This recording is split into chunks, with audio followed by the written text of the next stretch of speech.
So sit back and just roll up the perfect show for my smokers, true buds.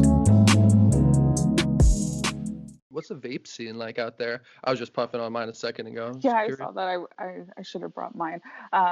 So vapes, they came out probably mid-January as well, because they were passed with that 2019 legislation.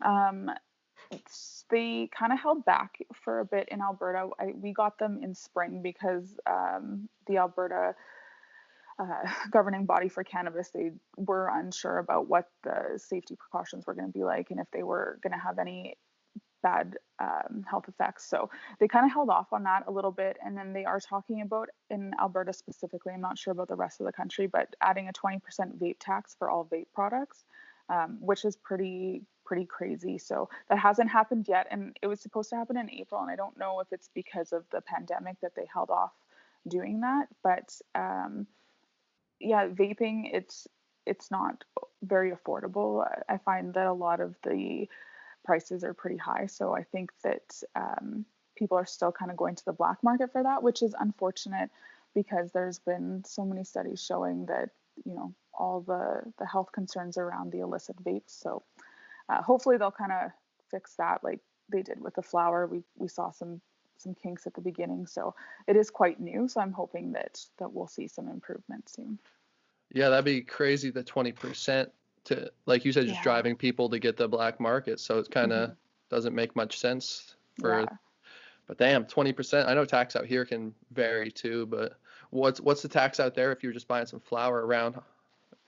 So in Alberta, it's 5%, I believe. And then in other parts of the country, it can be as high as 13%, I believe. Okay. So it kind of ranges. And are you able to have a certain amount of plants that you're growing in your house per household? Yeah, so you can have four plants per household in Canada.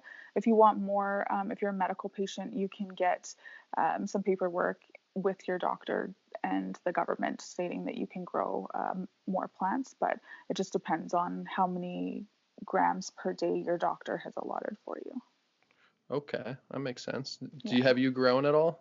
I haven't. I want to. I just haven't had the space yet, but I'm hoping that soon. What about you? Do you grow? I'm in the same boat. I'm like, I really, really want to, but it's just not too feasible right now in my apartment. So yeah, I saw like there's I think it's like Stealth Box or something. It looks like a mini fridge, and you can grow a couple plants in there. So I've been like looking at getting that, but it's a bit of an investment. So I know that it would pay off in the end with how much I consume, but it's like that initial startup. So yeah, I'm in the same boat because I've been checking out some products like that. I haven't reached out to too many, but who knows, you as well, with the podcast and everything you got going on could potentially work something out. That's when I'll get one, is when a company approaches me or I approach them and we can figure something out that's beneficial for the both of us. Idea, for sure.